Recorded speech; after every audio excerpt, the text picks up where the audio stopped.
Miram bracia e sestry.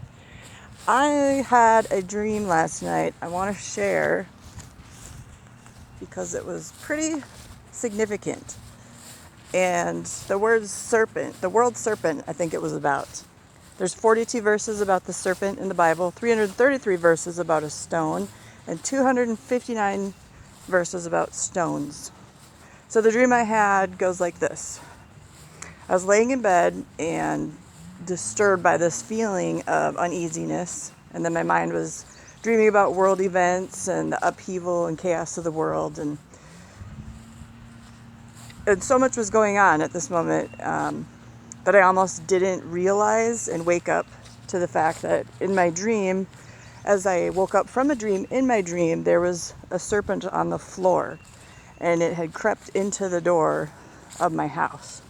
So I opened my eyes and I turned to the left to see that the house had shifted into this tower-like structure instead, like a fortress. And then there was water from the ocean on the floor, but it wasn't like regular water. And it had these white waves, but the waves were really choppy and uneven. And they were flowing in all different directions, and they weren't going in sync like normal ocean waves would. And then some of these waves seemed to be going backwards even as the serpent was advancing forward. So the serpent was huge, and it made its way through the floor, and it was hiding, like camouflaging its body in between the lapses and these glitches of the waves, and going by the darker rocks because it could blend in there with the lighter rocks. And its movements were really strange. So it slithers up to my bed, which was now this higher place up for some reason, as the Lord probably lifted me up higher for protection, like he says that he does, hiding us in the cleft of his rock in his high and holy mountain, under the shadow of his wings. So the frequencies in the atmosphere changed too in this room, and I watched the serpent get closer, and then I could see its head, like when I focused in on it, and it had no eyes and was completely blind, and its mouth seemed to stay shut too. So it was completely silent as well. And then it stood up with its body so that its face was coming right up to, like, closer to my face.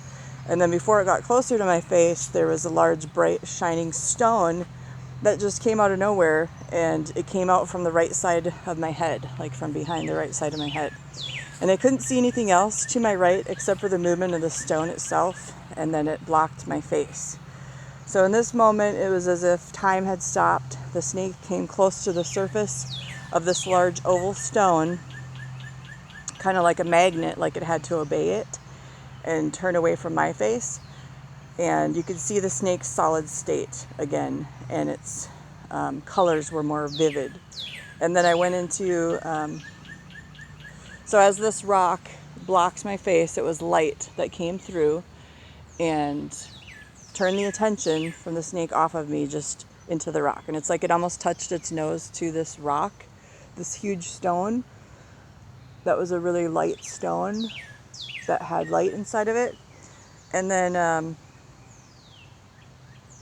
it just kind of disappeared, and it left, it changed. So the frequency changed in the room and everything. And then after this happened, after the whole scenery changed, the snake disintegrated, basically, disappeared, and everything shifted back to normal. I went into the room that was next to this room and then told my children about this blind serpent. And then some of them received it, but one was pretty scared when I was talking about it. So I believe this dream represents the world serpent, who's in the Isle of Skye, physically manifesting, which the angels are guarding and eagerly waiting to chop up with their swords drawn. But the serpent spirit of Lucifer from the garden operates in a multidimensional way in many bodies. And this one just happened to be black and brown and white, blending in with the ebb and flow of the world and how the rhythms of the world moves. So the attention that it gets to continue, it allows it, because we give energy to the beast or energy to these things and power to these things. So the attention that it got allowed it to continue blending in. And it's attention from those who love the world and swim in its sin, and believers and counterfeits who tolerate the currents that it creates into the world's streams.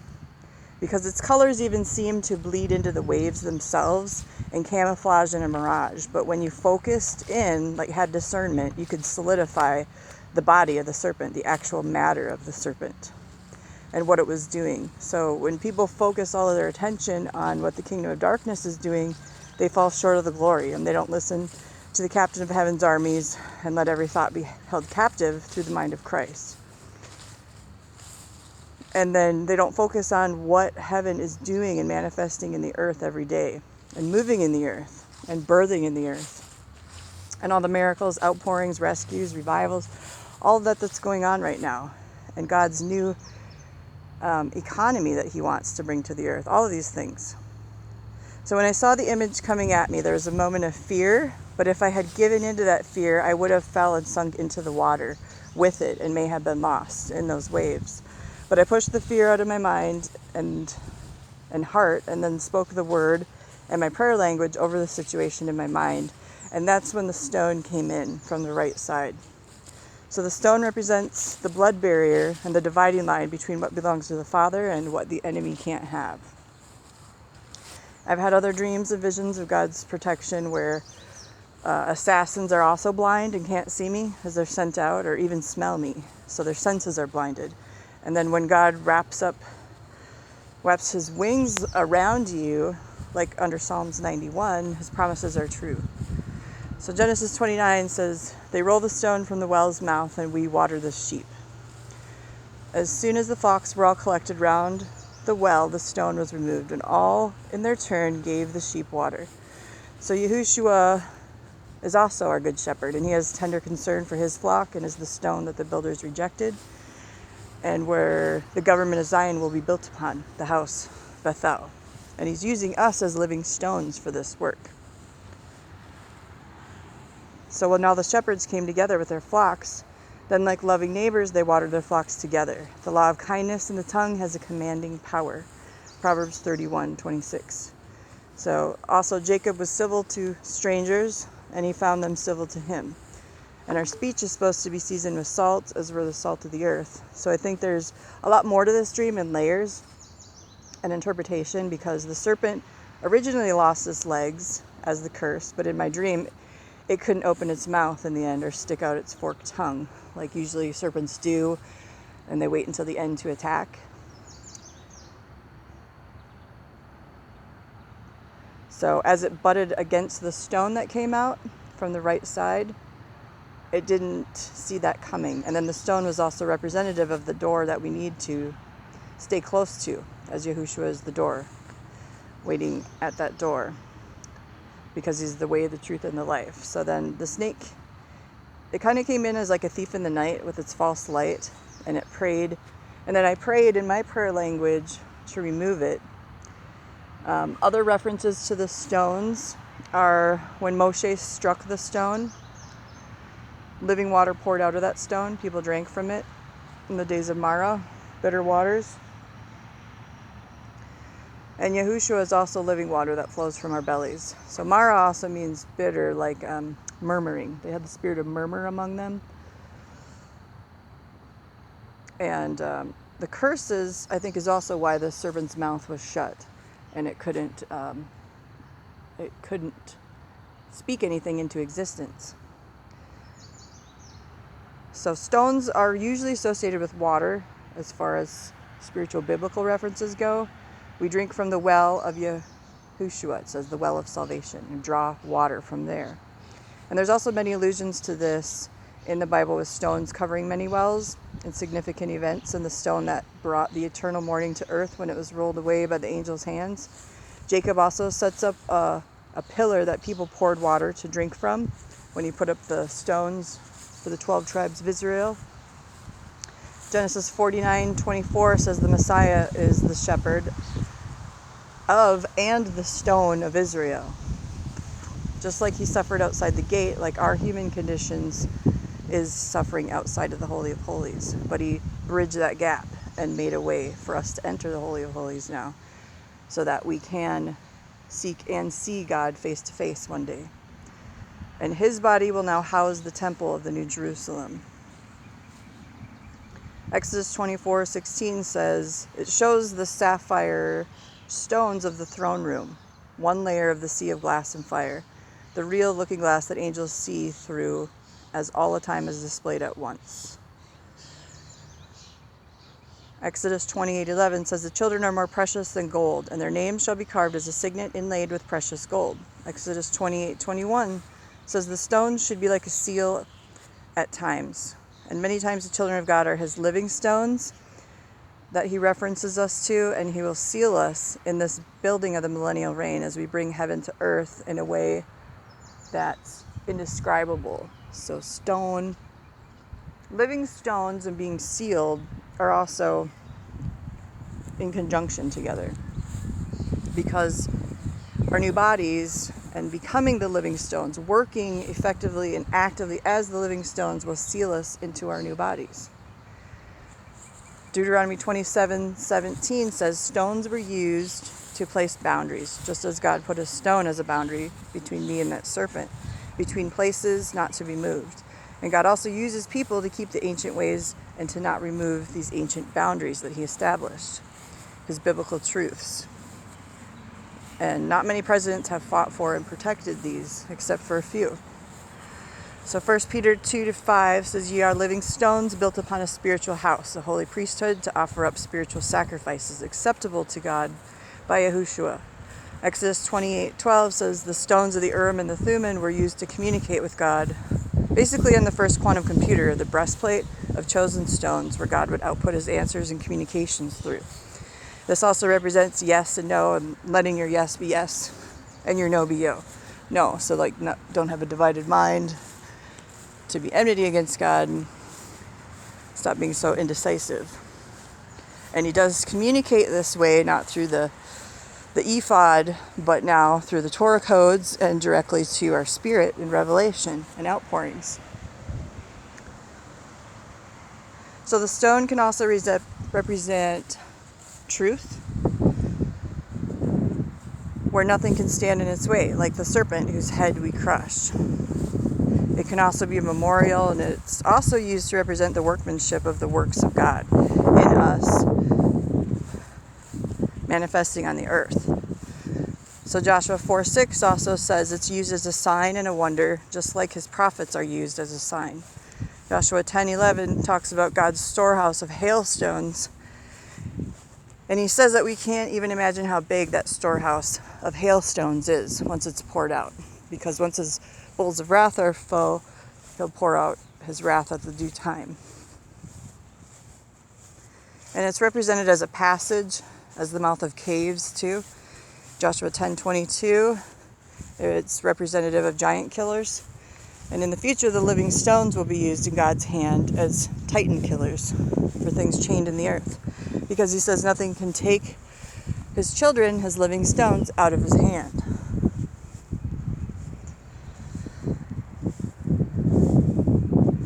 Then said Joshua, open the mouth of the cave and bring out those 5 kings unto me out of the cave. And they did so, and brought forth those 5 kings unto him out of the cave, the king of Jerusalem, Hebron, Jarmuth, Lachish, and Eglon. And it came to pass, when they brought out those kings unto Joshua, that Joshua called for all the men of Israel, and said unto the captains of the men of war which went with him, come near, put your feet upon the necks of these kings. They came near and put their feet upon the necks of them. And Joshua said, fear not, nor be dismayed, be strong and of good courage. For thus shall the Lord do to all your enemies against whom ye fight. Afterward Joshua smote them, slew them, and hanged them on 5 trees, and they were hanging upon the trees until the evening. And it came to pass at the time of the going down of the sun, Joshua commanded it to, they took them down off the trees and cast them into the cave wherein they had been hidden, and laid great stones in the cave's mouth, which remain until this very day. So this is like the story of Esther and Haman, and how Haman's family got hung when they thought that they were going to hurt God's people and do what they do, so it backfired on them and they got hung, just like it happened here with the 5 kings. And this is a foreshadowing of what's going to be done to the 10 kings that rise up with their evil crowns as giants in the land that people will also fear, and the beings that will make men's hearts fail. So if we can't get a grip on our identity in Christ and our Creator right now and be sanctified and consecrated unto Him as priests, priestesses, kings, queens, and sons and daughters of the Most High with access to all that He has, we're not going to be able to pick up our slingshots like Samson and do battle with worse entities and creations.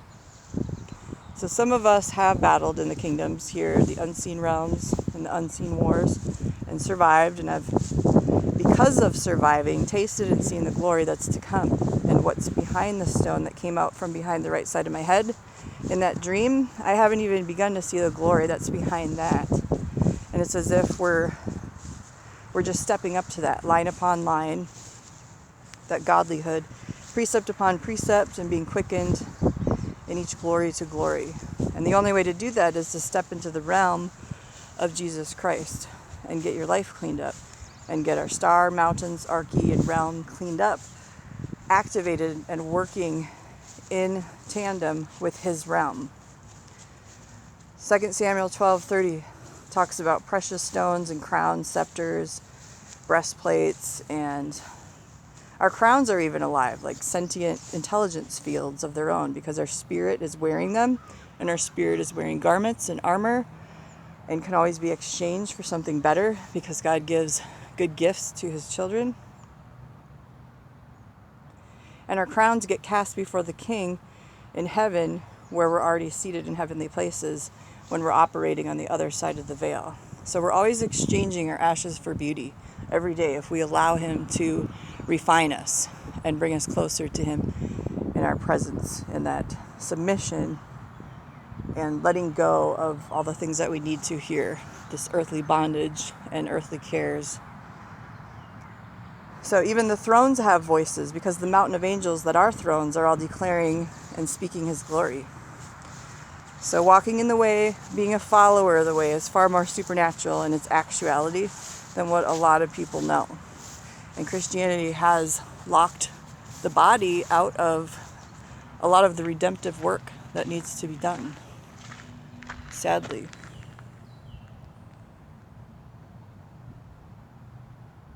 So this dream to me also represents the lukewarm waters the churches are swimming in, and that the colors of the serpent are also blending in with.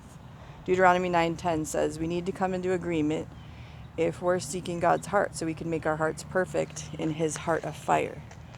And God refined David so much that it says He gave him a perfect heart. If we have no flame or zeal in the altar of our hearts, then the Ruach can't be rooted, fully established, and grounded in love there to be able to nurture and lead our hearts into that unity of faith that's entirely possible. And getting out of God's timeline. He says He changes the time seasons, establishes all boundaries between nations, moves kings around His fingers like water. And He leaves out queens and evil mothers and Illuminati queens, the evil women that have lordship as well on this earth, because that's for the Ruach HaKodesh to deal with, and the counterfeit mothers. And why the time seasons are changed and all that is because there has always been a time war, and that's the need for time agents. And it's because of the binary universe and our avatar triune nature as well. So the devil's composite, Mazaroth, is where the Luciferian leagues in the time travel program and secret space program entrapped and ensnared and hunted souls. The dark side of the moon chain leagues, the soul cubes, black boxes, frequency grids, fences, and demonic tech, where it all hangs out up there in the heavenlies. And that's why we're always warring in the heavenlies. And then the supernatural comes down to the natural. So the time wheels are also part of God's construct too. Yes, there are time wheels. The tesseracts are also like cogs in a time wheel, spinning vassals into unholy vessels, and derailing people from God's futures and destiny for them, and His timeline. And then they kind of hijack people into false futures and realities, and that's where the digital Skylabs, that's what they're for too. So God's perfect will and timing and the spirit of time itself, yes, time is a spirit. He's a male spirit that God uses to stretch and expand the curtains of space and time with, can bring us into his corrective light and synchronicity. And then the eyes of our heart are clear and able to see single with the glory of Yah.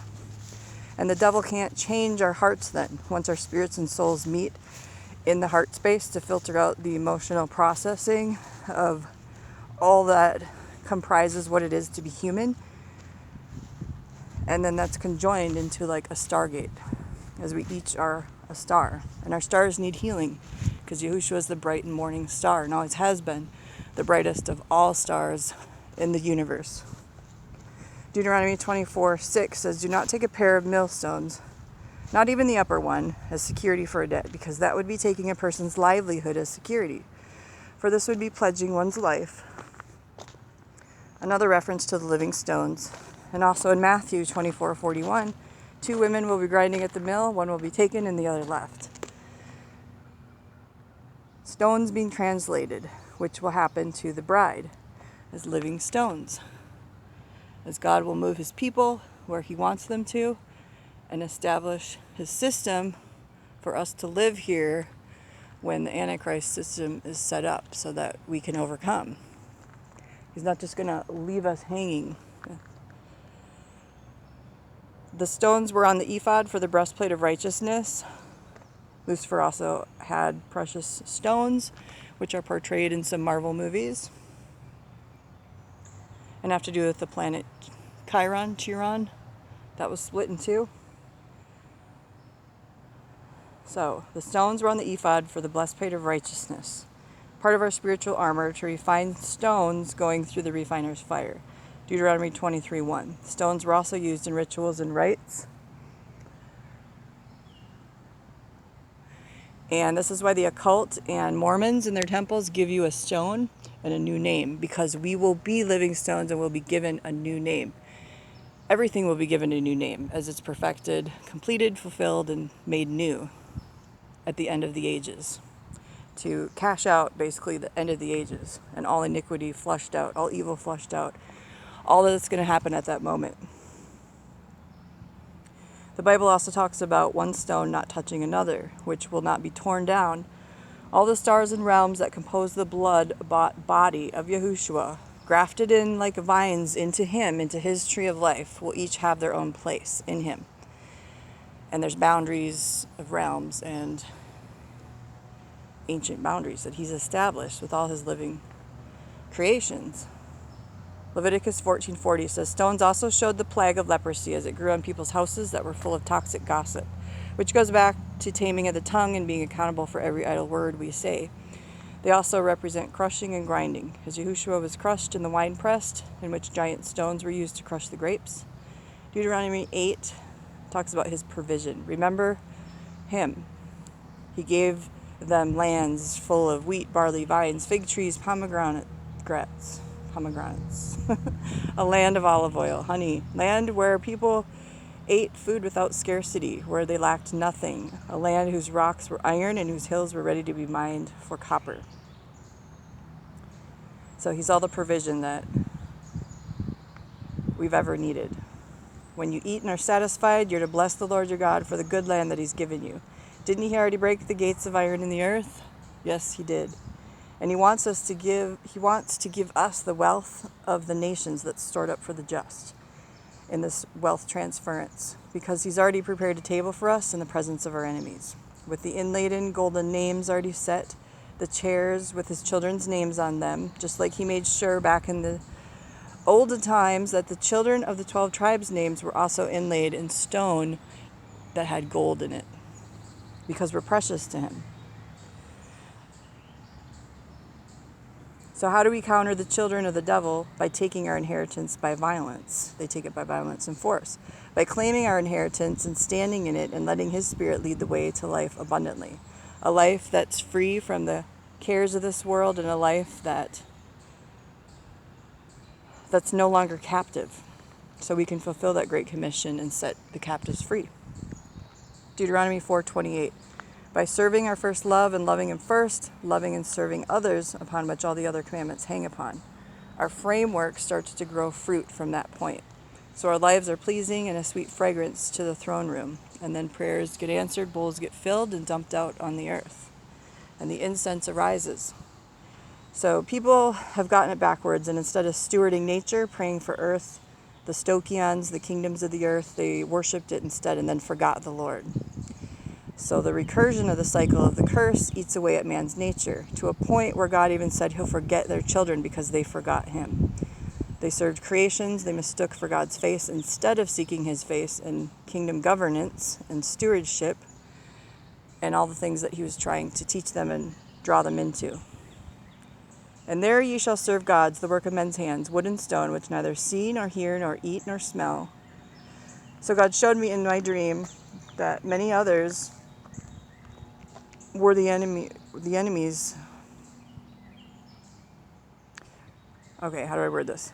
So the enemy has tried to take me out through various crafty means, is what the serpent was doing, and other people when he was in the water. So God sees above all of it, though, far more ahead than anything, because He made the enemy blind, mute, and not able to smell. He shut it down completely. So He can get anyone off of Satan's frequency when they start living in the light and partnering with heaven's will and their life's destiny.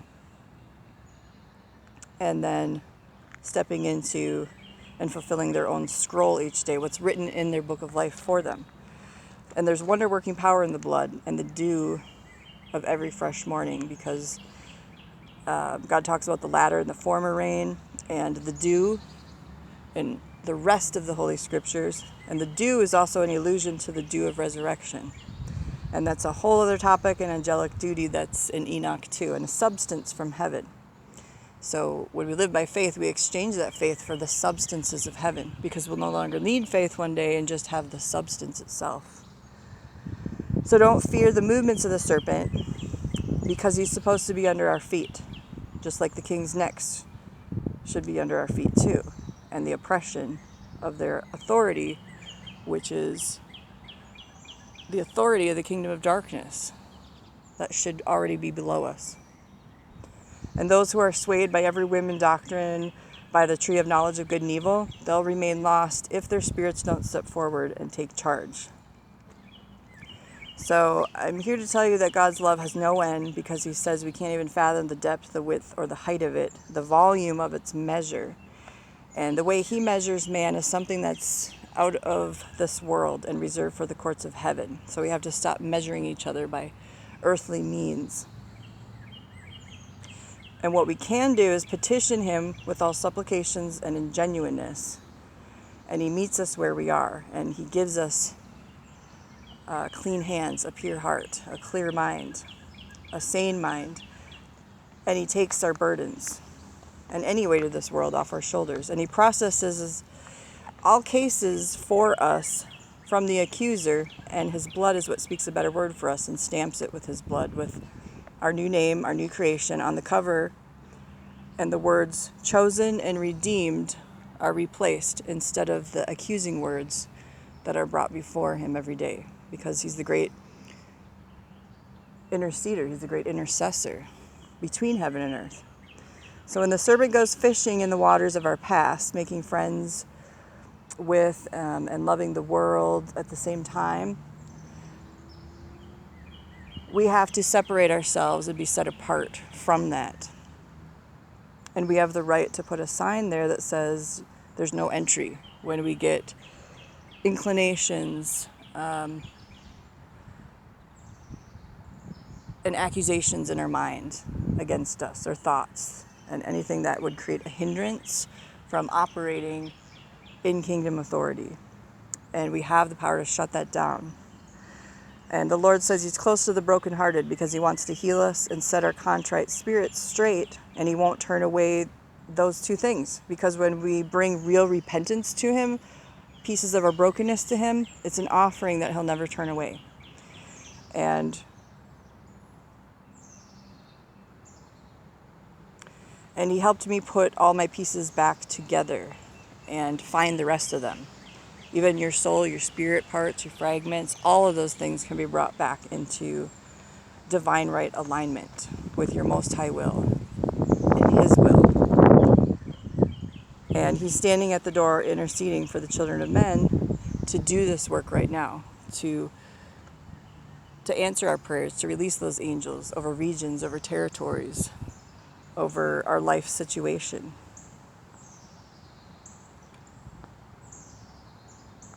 And He's constantly interceding for the children of men. And all we have to do is take His hand and step into that door, which is provision, and walk into His wholeness. So I pray that you'll receive the love of Christ today and have a changed heart on matters and issues that you've been having struggles with, and that your families would be whole. And for those of you who don't have families, that you'd be surrounded with godly appointed people to be that for you. And His love endures forever, and His chosen ones are never forsaken. So whatever comes your way, just realize that through God in your life and the indwelling Holy Spirit, any enemy that you have, no matter how many they are, God can scatter 7 ways, and He can shut down their senses so that He will make you invisible to them. And this is a favor from heaven, and it's a gift from heaven, and it allows you to do the work that He's put you on earth to do. So have a wonderful day. Shalom. Mir tebe. Peace.